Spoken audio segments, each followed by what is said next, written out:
Reboots. They can be good, and they can be really, really bad. You had great ones like Rise of the Planet of the Apes, Transformers, and King Kong, and you had some awful ones like Total Recall, Tim Burton's Planet of the Apes, and the topic of this video, Day of the Dead. The film begins with a town in Colorado called Leadville being quarantined by the military.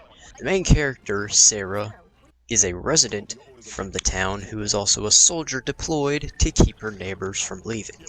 Inside the quarantine, her brother, Trevor, is hanging with his friends in an abandoned building. His girlfriend says, "Hey, your mom is sick with the flu and is in bed, so can we have Kith on your couch?" I'm not really done here. Oh God. I'm walking home. This girl got so disgusted by blood dripping from his nose that she refuses to get in the car with the others and decides to walk home, and she dies. I mean, you're in Colorado. You have to worry about wildlife and getting killed by bears and wolves and I don't know, anything. And all of this because blood dripped from her nose. Like, if I was her, I would have walked home because of his hedgehog hair. Back to Sarah, she decides to go check on her mother and takes another soldier, Bud, with her. You don't have to worry, nothing really happens in this town anyway. Yeah, it seems like a real hole. Oh yeah, they redacted all the cursing in this movie, but people's faces will get ripped off. They arrive at the house to find Trevor and Nina Kith on the couch. Sarah gets mad and talks to sick mom, goes back to her brother, asks him how long she's been sick, and he goes, "This morning everyone has it. Heck, my friend has it. As a matter of fact, let me go check on him." She goes, "No, I'll go check on him." It's already nighttime? How big is this town? What the hell happened here?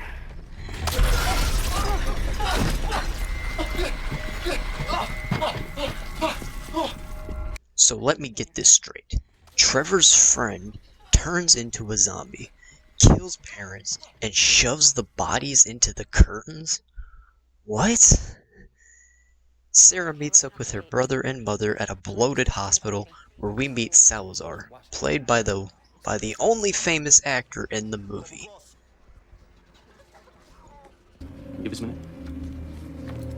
I find people speak more freely without a superior officer around. I'll be outside. That's suspicious. Yeah, it's fine. That's weird. You've had quite a night. You could say that. About the bodies. You said they looked like they were mauled. Could it have been an animal attack? If an animal can hide a body in a closet. The son is missing? Yes. Did the wounds look like bite marks? What? It's a simple question. Yes. It couldn't be bite marks because the parents didn't turn into zombies. This is Zombie Rule 101. If you get bit, you turn into a zombie. Cut to Trevor and Trevor's girlfriend, dad, who freezes up and turns into a zombie. Why did they do that animation, though? Couldn't they have put that money into something that would make the movie better? Like the writing? So they cut away from the hospital to a power plant where two zombies kill a worker. Why did they speed it up? Couldn't they just make him run faster?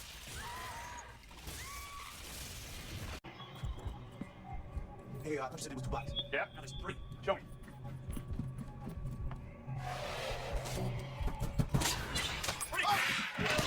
So the zombie friend ran back into the house, laid by his parents, and waited for the cops. Can we just not come back to this house? I'm getting tired of it. This part is a bit irrelevant, but this soldier is using an M16A1, which was retired in the mid-90s. This is 2008. He should be using an M4 carbine. It turned out not to be a good idea. So the zombies burst through the glass door with no problem, rams into this guy's glass door, it cracks, but the zombie doesn't bother ramming into it again. It was able to shatter the door back there inside a shop with limited ground cover, but was able to run across an entire street and the door just cracks up?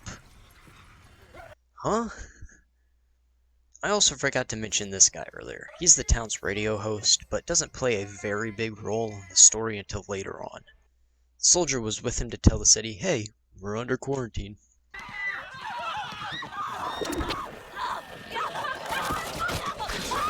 What? Okay, so we gotta talk about something here. Why did all the sick people simultaneously turn into zombies, yet the friend and the zombie that killed the girl turned at different times?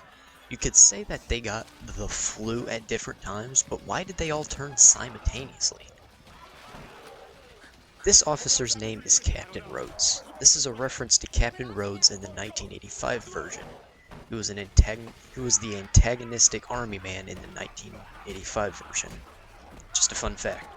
Trevor and Nina escaped the hospital and locked themselves with the radio host and 2 others, while Bud and Sarah locked themselves in with a suspicious scientist. I'm in communications. We aren't issue weapons. So basically, you're useless. Shut up, Logan. Oh, the scientist is named Logan. Okay, don't remember his name being mentioned earlier. Captain Rose is Humvee. He should have the keys on him. We gotta get him. Bud and Sarah decide to climb through the vents to get the keys to Captain Rhodes' Humvee to escape. While climbing through the vents, they conveniently find Rhodes' body in a room with 0 zombies. Salazar is also happened to be in the room.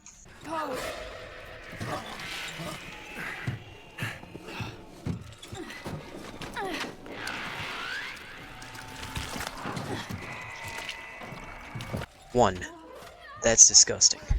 2, he ate a piece of himself, which is infected. If the zombies can eat infected meat, then why aren't the zombies eating each other? Bud gets bit.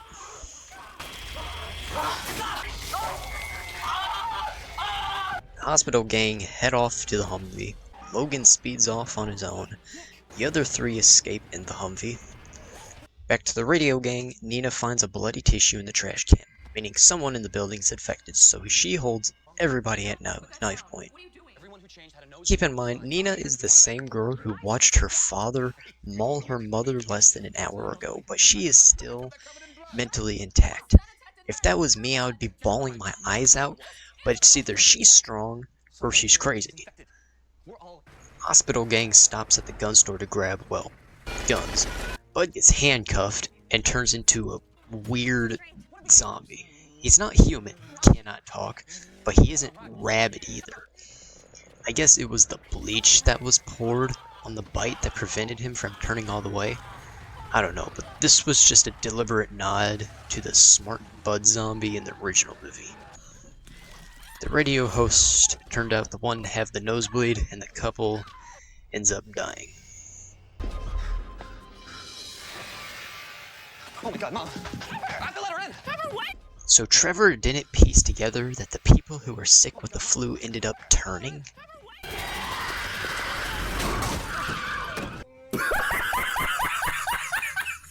Williams, Captain Rhodes is down. Do you have any idea where...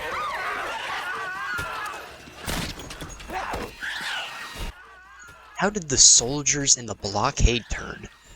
The soldiers can shoot their guns while turned. Impressive.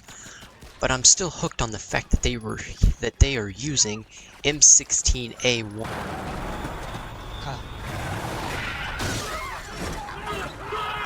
So the zombie friend, whose name I just learned is Kyle, slams right through the windshield of the Humvee and they crash it. How do you break the windshield of a military vehicle? You can't slam your body through a windshield to a Humvee. It doesn't break. He likes you. That little zombie crush. He referred to him as a zombie. This is the first mention of the term zombie in the movie, if I'm correct. Which means that zombie media exists in this world. But they have acted like they've never heard of him. And Salazar told him that the bites turned them because of what he saw happen to Captain Rhodes. This one simple line of dialogue tumbles the entire foundation of the movie. To be fair, this isn't the only thing that tumbles it. So do you remember that abandoned building in the first act of the movie? You probably don't, but they shelter in there until Have a seat.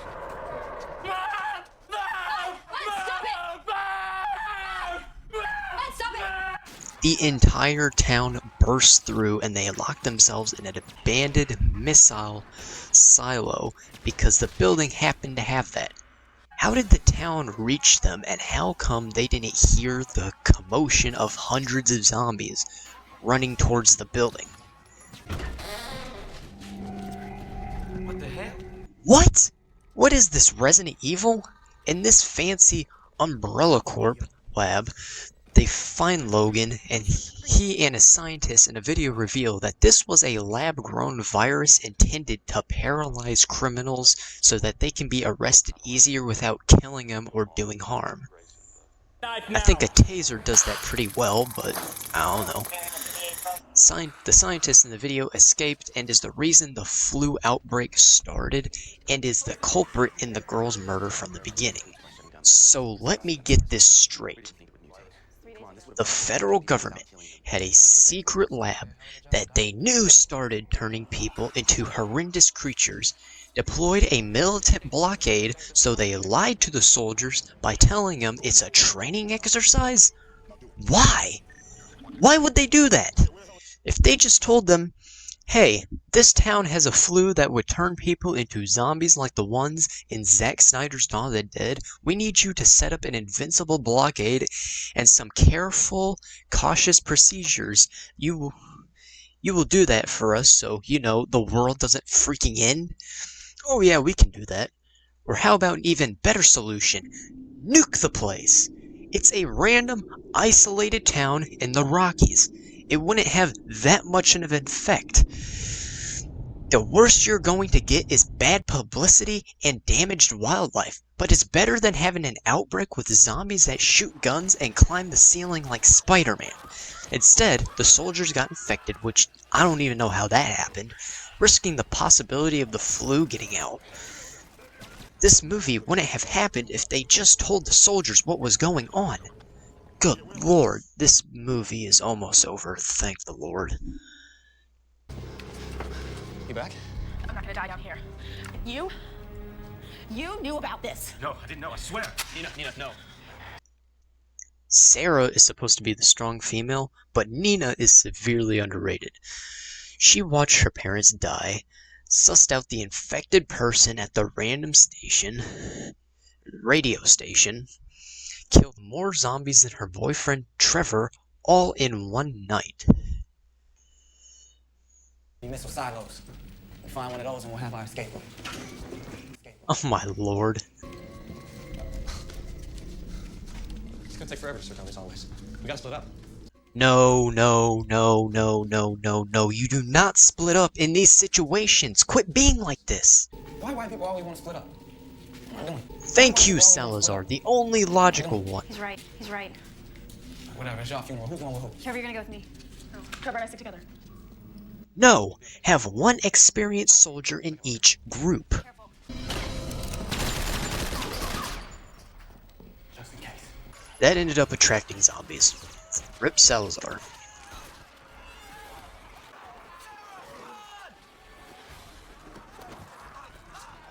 Why, oh why didn't you close the door? All three living survivors locked themselves in a room filled with propulsion tanks that they used to incinerate all the zombies in the bunker.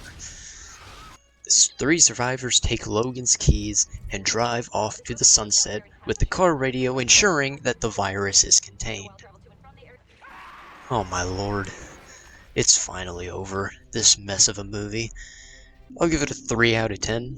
The acting is not too bad. Salazar and Sarah were great characters. The rest was just... I made my case. I'll see you guys later.